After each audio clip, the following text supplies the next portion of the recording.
Hi, Ben Cummings here, and today we're going to talk about pitching and kind of just take a little look into the journey of the different styles. You know, you've seen on tour the Sergio Garcia, the very kind of low hands. We're here, the hands down low, the club looking like it's releasing a lot, versus the Steve Stricker, handle high, very straight arm, through the left wrist, and the rotation around there.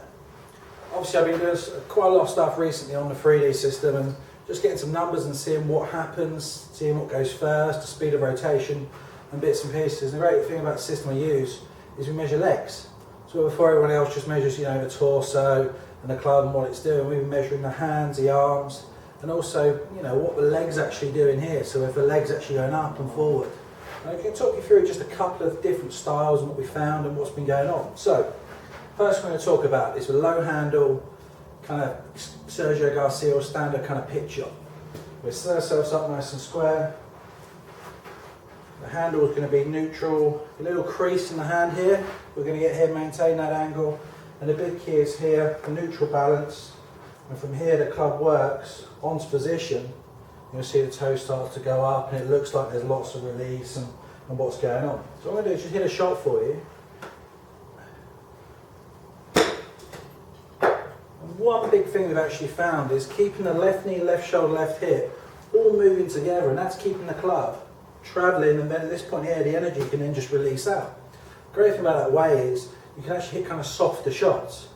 In terms of the club having to close, this is going, you see the club head's got very little kind of rotation. It just stays in position because of the wrist angle, and the wrist just releases it on its plane along its line. So the good thing about that method is that when we set up here, we swing back, force direction comes in here, and then from there, because left hip, left knee, left shoulder keep rotating, the force direction just comes out, squares up, and releases through. The next method's a Stricker method. Now, one of the best wedge players in the world, but I think it's a tough one to copy. And what we've got here is we're going to set ourselves up.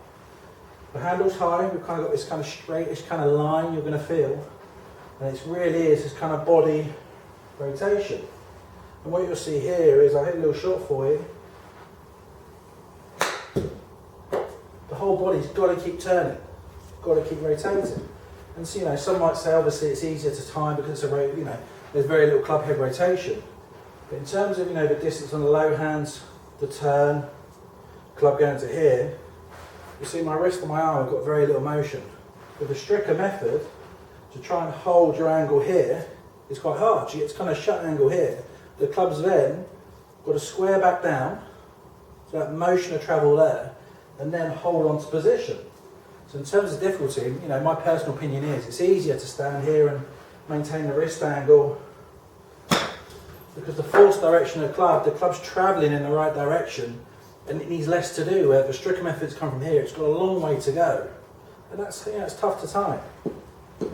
What I have seen, and when, you know, when it does break down with people, is they kind of get this lovely setup here, and then what happens is they kind of get that wrist angle here. I don't know if you can see it. Gets into this kind of bended position here. So obviously the problem is they've set up low, they've gone here. The direction the club's now travelling is that way. They've now got to flip the face to try and square it up. So try and hit one. You can kind of time it. You'll notice there's a kind of lot of motion. And what happens is the body's actually got to back up. A bit like Stricker method, kind of, it goes forward, but the mass kind of goes back to allow it to actually square. With a handle lower onto plane, it's easier to keep the momentum going forwards. So, quite simply in a nutshell, nice and simple, when you do set yourself up, if you select your angle and you're stricker and you're keeping it in front, you've got to keep rotating. The hands are lower, they're on position, you've got to make sure this left wrist angle or the right wrist angle control maintains. Don't let it come out of position. Keep it on position, rotate back, through, and you'll see a lovely crisp shot. But any questions as normal, email me at ben@bencummingsgolf.co.uk or on Twitter at bencummingsgolf, and speak to you all again soon.